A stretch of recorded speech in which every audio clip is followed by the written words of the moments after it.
Ich bin nun in Santiago angekommen.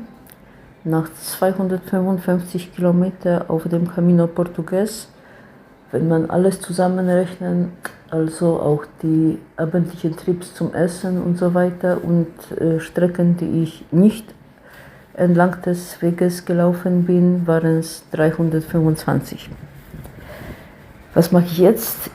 Mein Flug geht eigentlich erst in eine Woche nach Hause, von Porto wieder. Und ja, ich mache jetzt etwas ziemlich Verrücktes, würde manche sagen. Und zwar, ich fahre jetzt tatsächlich heute mit Bus nach Sarria. Das wäre die San Rocos Kapelle, was gegebenenfalls am 3.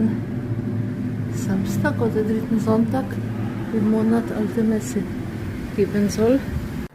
Und werde noch, vielleicht nicht alle, aber zumindest einige Etappen von Sarria bis Santiago laufen. Aus dem einfachen Grund, dass ich von dort keine Videos habe bis jetzt. Ich bin das Stück so durchgehend tatsächlich nur 2011 und 2014 gegangen. 2018 nur bis Melite. Deswegen fehlen mir da ein paar schöne Videos und die will ich jetzt einfach ergänzen. Kleine Erklärung oder Korrektur, wie man es nennen will. Den Text, den Kommentar nehme ich jetzt schon am Donnerstag in der Früh auf. Das meine ich, den Donnerstag meine ich mit heute. Das, was ihr jetzt seht, sind aber noch Aufnahmen von Mittwochabend in Santiago.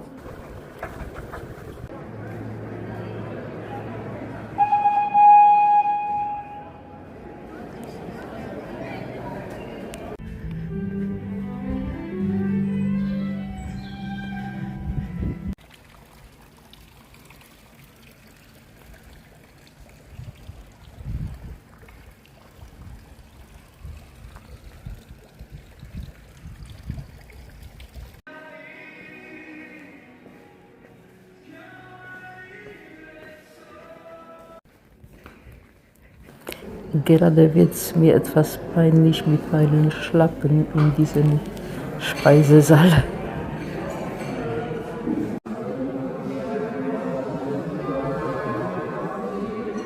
Naja, jedes Mal, wenn ich meine Ruhe habe, plane ich den Rucksack ordentlicher einzupacken. Und irgendwie ist er am Abend immer noch so chaotisch wie das letzte Mal. Das ist eine Sisyphus-Arbeit mit dem Rucksack unterwegs.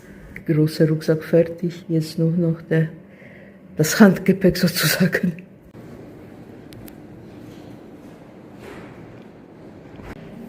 So sehe ich aus unterwegs zum Bus. Zweihöckige Kamel.